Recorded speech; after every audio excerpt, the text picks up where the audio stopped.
अब जो शेयर करने जा रही हूँ वो कस्टमाइज पर्स है। ये बीट से बना हुआ है। कुछ दिन पहले मैं इस पर्स का एक डिजाइन शेयर किया था। उस वीडियो से दोबारा ये पर्स बनाने की मौका मिला। उस बैग से ये बैग थोड़ा अलग है। ये जो बॉर्डर देख रही है ये वो बैग में नहीं था, इस बैग में यह ऐड किया गया है। ये बॉर्डर के बिना बैग बहुत अच्छा लगता है, बॉर्डर के साथ भी अच्छा लग रहा है। जो फ्लावर यह बना हुआ है वो 6 mm बीड से, जो हैंडल बना है वो 10 mm बीड से। आप चाहे तो ये पार्ट्स 5 mm और 8 mm बीड सेও बना सकते हैं। এখন যে ব্যাগটা আপনারা দেখছেন এটা একেবারেই নতুন নয়, কিন্তু দুটো ব্যাগের মধ্যে কিছু তফাৎ রয়েছে। কিছুদিন আগে আমি আমার চ্যানেলে একটি ডিজাইন শেয়ার করেছিলাম, সেখান থেকেই দ্বিতীয়বার এই ব্যাগটা বানানোর সুযোগ পেয়েছি। ওখানে এই বর্ডারটা ছিল না, এখানে এই বর্ডারটা অ্যাড করা হয়েছে। এখানে ফুলটা তৈরি করার জন্য 6 mm পুঁতি ব্যবহার করেছি আর হ্যান্ডেল তৈরি করার জন্য ব্যবহার করেছি 10 mm পুঁতি। সাদা বর্ডারটাও ব্যবহার হয়েছে 6 mm পুঁতিতে।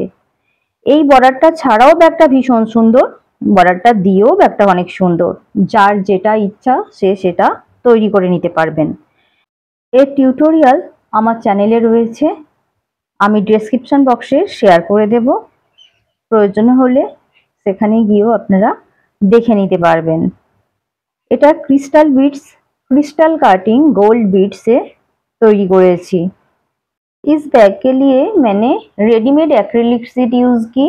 आप चाहे तो इसे कॉटन कपड़ से बना सकते हैं। एक्रिलिक शीट से बना हुआ बैग बहुत सुंदर लगता है।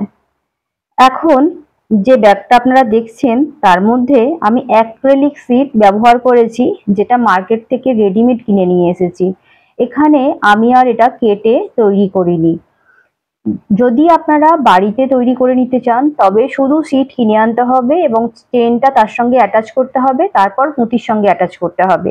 এটা অনেকটা সময় সাপেক্ষ, তাই আমি রেডিমেড অ্যাক্রিলিক শীটের পার্টস কিনে নিয়ে এসে আমি পুঁতির সঙ্গে অ্যাটাচ করে দিয়েছি। এটা নিকটবর্তী যে বই খাতার দোকান রয়েছে সেখানে গেলে পেয়ে যাবেন। এছাড়া আরো অন্যান্য দোকানেও এগুলো পাওয়া যায়। আমি এখানে এই সাইজের ব্যাগ তৈরি করেছি। আপনারা বড় সাইজের ব্যাগ তৈরি করতে চাইলে পুঁতির সাইজ কিংবা ফুলের সাইজ বেশি করে নিতে পারবেন। তবে এই কম পুঁতির ব্যাগগুলো ভীষণ হালকা হওয়ায় বড় সাইজ বানানোতেও অনেক সুবিধা আছে। পুঁতির ব্যবহার বেশি হলে ব্যাগের ওয়েট বেড়ে যায়, খরচও বেড়ে যায়। আর পুঁতির ওয়েট কম হলে বড় ব্যাগ ক্যারি করতে অনেক সুবিধা হয়। সেই জন্য এই ডিজাইনটা অনেক বেশি पसंदीर। मैंने एक्रिलिक शीट के साथ फोम भी यूज की।